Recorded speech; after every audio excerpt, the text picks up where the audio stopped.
Support for Mission Nonprofit is provided by Thurston Talk. Hi, I'm Robert Kim, and you're watching Mission Nonprofit.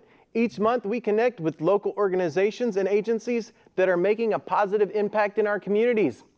We've invited Lisa Gelati, Larry Pedersen, and Peter Cook from Build a Bus Home to talk about their work. Thanks for joining us. You're very welcome. Good to be here. Glad to be here. And Lisa, you started this organization with $1.75. And I hope that more people do this because it's amazing. I mean, what a need we have out there. You build homes, but right now you've built a shower. Your ambition is to build homes for people out of buses or other vehicles. Tell me what you envisioned when you started this organization and how did it come about? Good question, Robert. So thanks for having us. We had a vision to bring homes to low-income individuals in Thurston County. Not necessarily just singles, but people like myself that needed a place to live, that they could be mobile, that they could maybe live in a park together. So, like you said, I started with $1.76 in my checking account, and I went looking for a website named buildabushome.org, and it was 99 cents plus tax, $1.37. I was like, okay, I can afford that. And what do you see the future of Build a Bus Home to be like? What are your goals for this organization? You are a nonprofit, so tell me, what would you like to see this go? Well, right now we're focusing, like you said, on hygiene. So we have a shower trailer, and we're bringing that to the homeless in Thurston County. Right now we're partnering with several church organizations and to bring this much needed service to the community. And people are coming in, they're just so excited to be there. And what we want to do is we want to create a community of people coming together, learning about the different agencies around town, getting different services all in one place. So that's the overall goal of the shower trailer. So we're so excited. And I know that Peter is just busting to say something about this too. So Peter, go ahead and chime in. Okay, yes, I'm on the board of Build a Bus Home, and I got involved about 1.5 years ago when we started to develop the shower power trailer and try and get that out in the community. It turned out that it was a fairly simple concept, just to provide showers in a large trailer and invite homeless people, but it took a lot of organizing in order to get that to happen. We had to work with the partner organizations like Interfaith Works and Pipe, and we had to work with the city of Olympia to get permission to set up on different sites, and we had to work with churches in order to get their permission to operate on their parking lots, essentially, which is what we've been doing. And we've had a lot of partners to make this happen. So we're really proud to be where we are, providing that service since July 31st. So you've been doing this for a couple months now, and it is operational. Who wants to tell me how somebody who is homeless and in need of the bus showers, how do they find it? What are the protocols? What do they do? Good question on that. So we actually have a flyer that we send out and distribute. Plus, we give that to the social service providers providing services to homeless in the area, to the shelters, as well as all the other agencies that are facing the public. So we also have it on our website and our Facebook page. It's word of mouth. It's really growing so far. So the more people that are hearing about it, the better. So that's how we're doing that.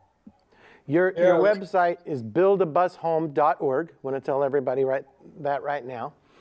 But I think what everybody wants to do is see it. I wondered if we could just watch. You have a great video. produced that we're going to roll in. Why don't we take a look at what it looks like? And this video may answer some other questions. Recently, last year, the city of Olympia and the county declared a state of emergency for homelessness. A year later, we're finally bringing this service to people, and we're aiding in hygiene.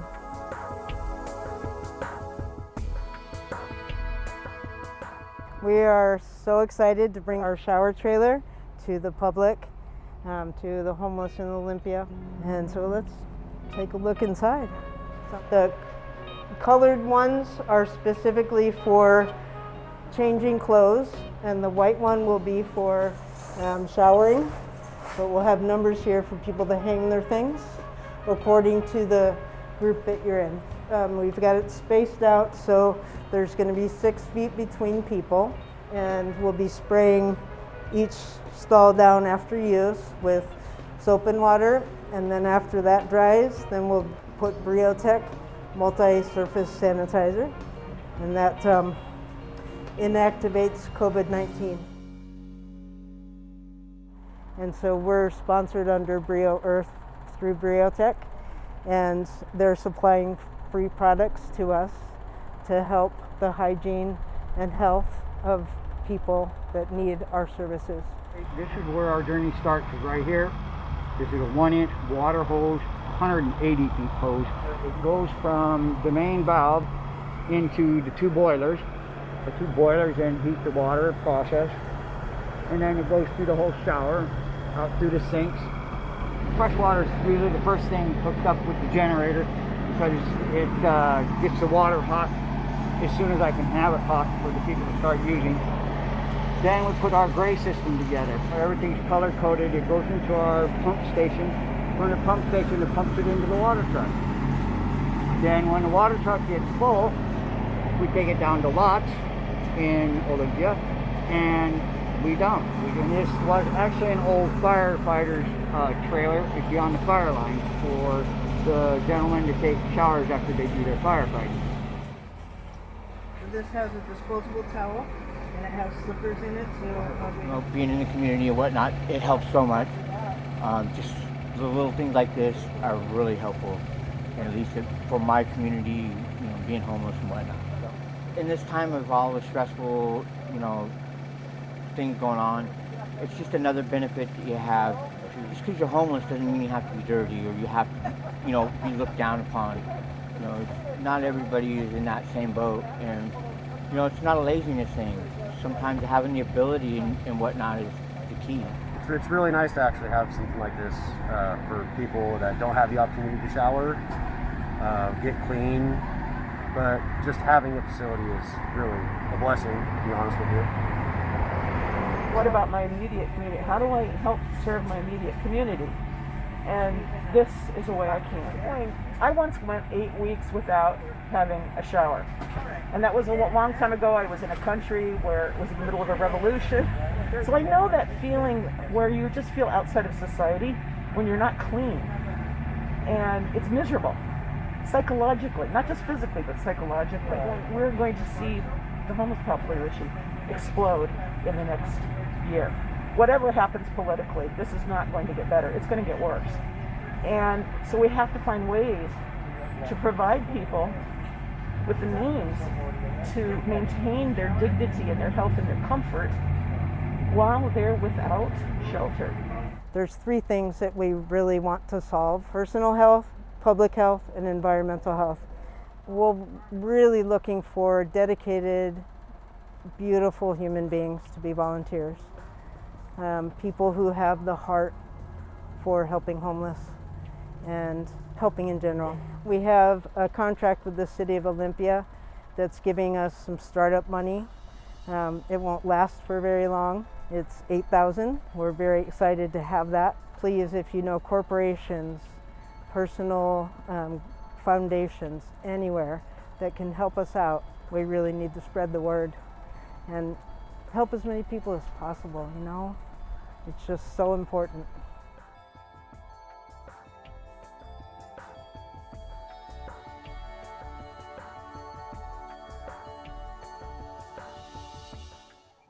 Hi, welcome back to Mission Nonprofit. If you're just joining us, our guest this month is Build a Bus Home, and we just saw a video about their shower trailer.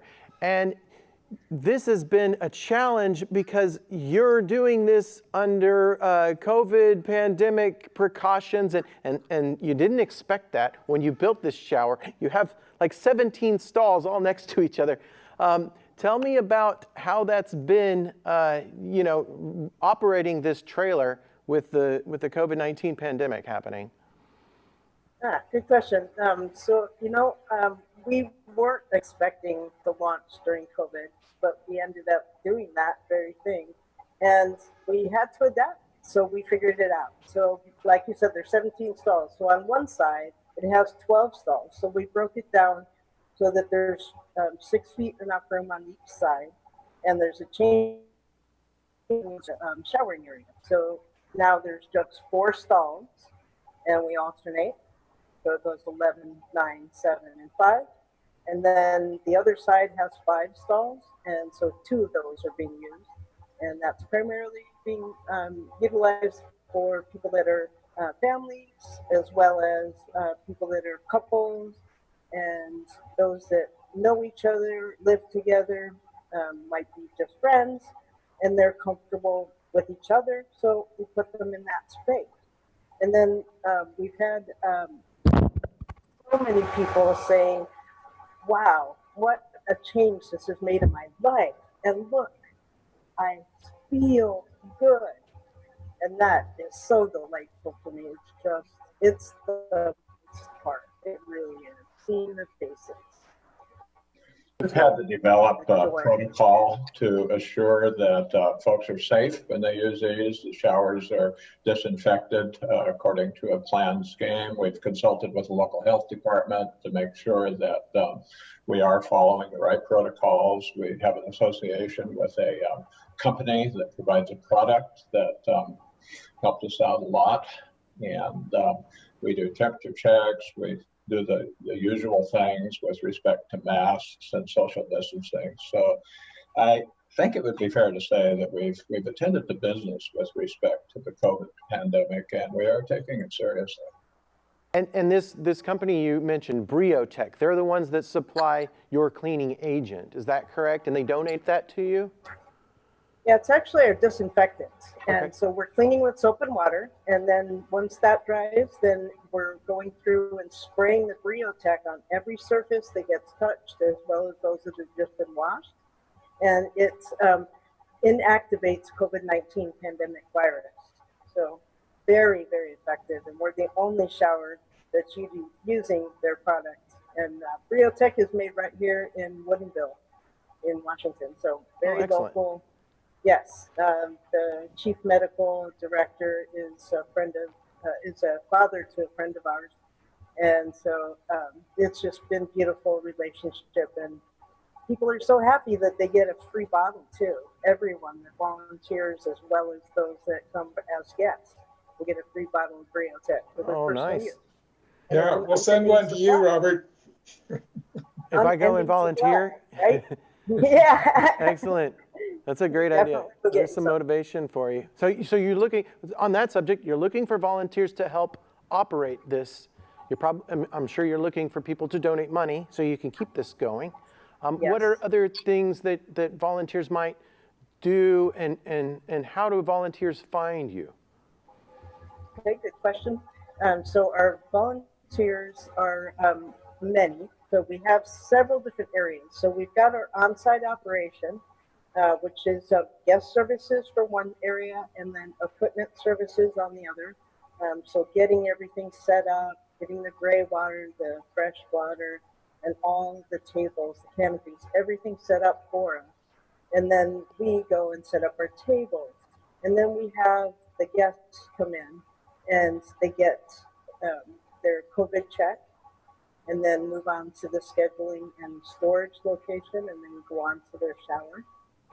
And so And it's a rewarding volunteer experience because, like you said, they feel so good afterwards. And don't you feel good after you get a shower? I mean, I feel great after I get a shower. Yeah, it's one of those things that people just take for granted. You get up, you have a shower, you cook your breakfast, you go to work. It's kind of the routine, and we don't think about it that other people don't have access. And that's what we're bringing.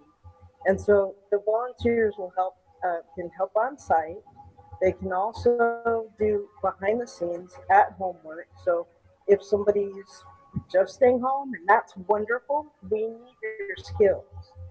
So whatever skills you might want to bring to us and that you want to share with people, please give us a ring either at 360-890-3133 or go to our website, buildabusHome.org, and you can see how to donate on the homepage and then our volunteer page to get involved. We'd love to talk with you. You know, when you think about the social and economic impacts of not being able to shower, if a person has a job interview, I mean, how would you feel? How would I feel going to a job interview unshowered? A rental application, a rental interview, even purchasing products or applying for services. I personally don't feel good if I have to make public appearances when I'm not showered. So put people in that position, and it just has broader implications on how to make life just a little bit easier for people if they have showers available to them. Yeah, and Larry, you were going to talk more about the public health impacts of this program. Well, I'll do that real briefly. I know our time's limited, but when folks think about shower power, about being able to access showers, usually we think about the individual implications, which I just talked about. But there are also public health implications in this time of COVID and other diseases spreading, and there are environmental health implications. People that use this service typically live outside. They're considered, in many cases, unsheltered. And being able to provide the service and dispose of the products of the shower in a safe way does have an impact on the environment, as well as public health, as well as individual health. So there are really three targets we're shooting for here. The most measurable is personal health, personal hygiene, but we shouldn't lose track of the other two as well, public health and environmental health. When you guys were envisioning this, planning this, and you have the two sides of the trailer before COVID, what was it going to be like? You've had men in one side, women in the other side. I see you've adapted to, you have the families on one side, and then you have the other side. How does it work with different sexes taking a shower in the same trailer? Good question. So generally, how we're getting more men, single men, than couples and families. So we use the larger side for the men and the other side for families and women. So that way there isn't a long wait and we can get it flowing. Oh, and we also have the shuttle van that we're using. So we're a wonderful sponsor. Intercity Transit has a community van program. And so they've sponsored us so we're able to transport guests from where they are to us and back.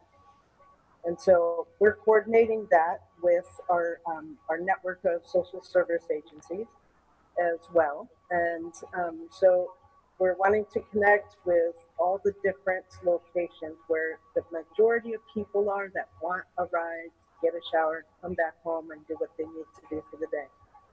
And, you know, a lot of us don't think about this very thing. I just was reminded the other day when I was talking with one of our guests that comes back time after time, and I pick her up and her husband. And she was saying that it is the most amazing thing that people don't think that homeless people have a life and have things that they got to do during the day, just like those of us that are housed. She reminded me about that. We don't often talk about that in society at all. People are critical of homeless people, and it hurts them. It's painful, and you know we're trying to help that, and it's very rewarding. They probably have a lot more to do because of, you know, all the obstacles that they have to live with. You know, they're probably even busier than we are. How do you shop? What do you the thing. You can't keep it cold. Can't keep things stored. So you have to go shop every day. Right. Or go to the food bank. Or go to your neighbors who has conglomerate foods together. You know? I mean, it's just such a challenge. Well, right now you set this up on Saturdays at Evergreen Christian Church, but you may not always be there. You may be going to different places, but that's where you are now. So what are kind of like, what does the future look like for new locations for the bus, or additional times and things like that? So yeah, our next location is going to be at Unity of Olympia Church, which is on the west side, beginning on November 4th, November 3rd, Election Day, Tuesday. So that's going to replace our Tuesday that we were set up with Evergreen. And then they started school, so we went to Saturdays for a time. And then after November, hopefully we'll start a downtown location on Saturday, downtown Olympia. So that's the plan, and then we're going further out into the county as well. We're talking with Yelm at the moment as well. So they're looking for a location. So yes, it's it's really cool to be able to expand. So the more we expand, the more we need help, the more money we need, the more people, the more behind the scenes people, the excitement, and bringing the message to the masses. So that's what we're all about. I'm really glad you mentioned volunteers, Lisa, because this whole thing hangs on the goodwill of volunteers that are willing to help out. Yeah, exactly. And we're all volunteers ourselves. We're completely all volunteer organizations. So, and we are fiscally sponsored by our wonderful organization called Angels for Angels. They're in Seattle. And they take care of all of our donations, process our donations, so everyone gets their tax discount. And that way we can help the masses until we become our own 501c3 down the road soon. So very exciting. So the more donations you get, the more volunteers you get, the more people you can help. So that's right. Plus we're also moving into our next phase with creating our bus into washers and dryers, which we've gotten a donation for already.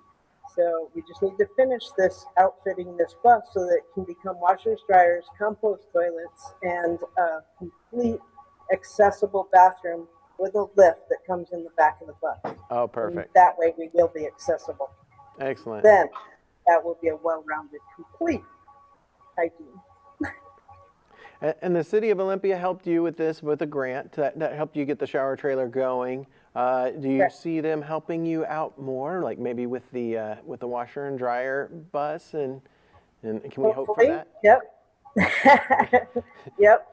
It's probably going to take about 30,000. So the more people that can help out, the better.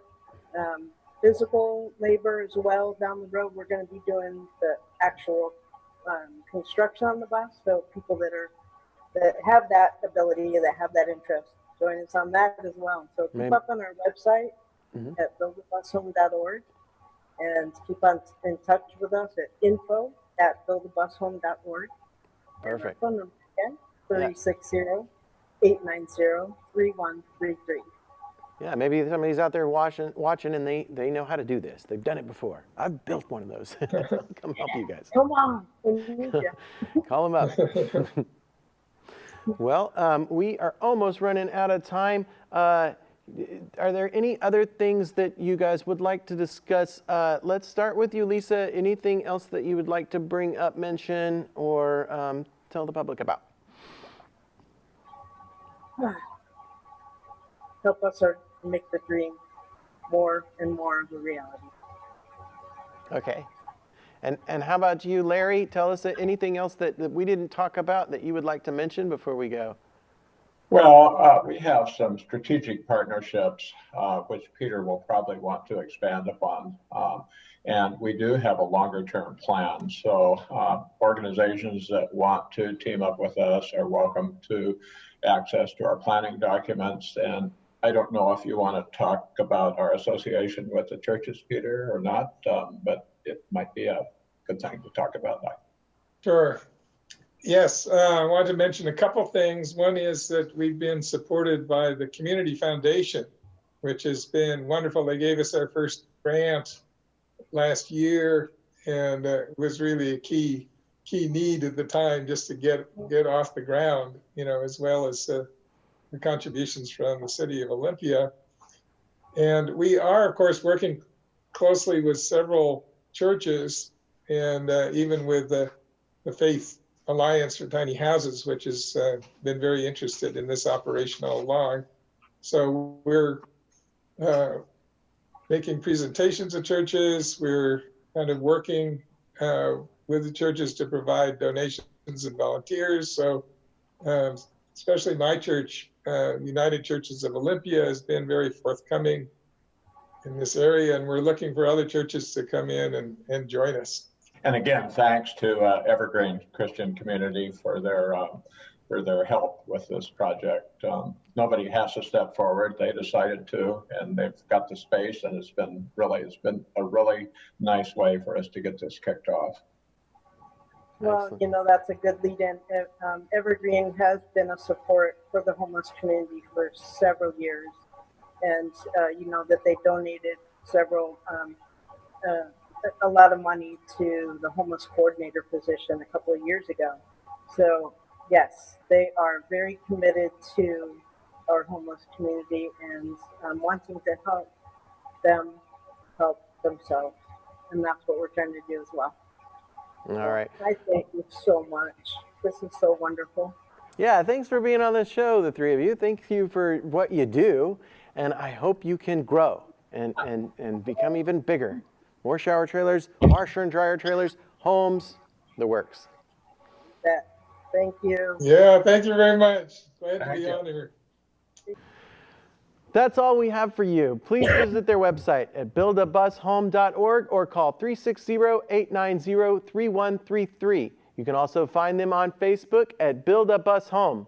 Watch Mission Nonprofit on Channel 77 on Sundays at 4:30 p.m., Tuesdays at 6 p.m., Thursdays at 7:30 p.m., Fridays at noon, and Saturdays at 2:30 a.m., 10 a.m., and 6:30 p.m. You can also catch it online at tcmedia.org. See you next time.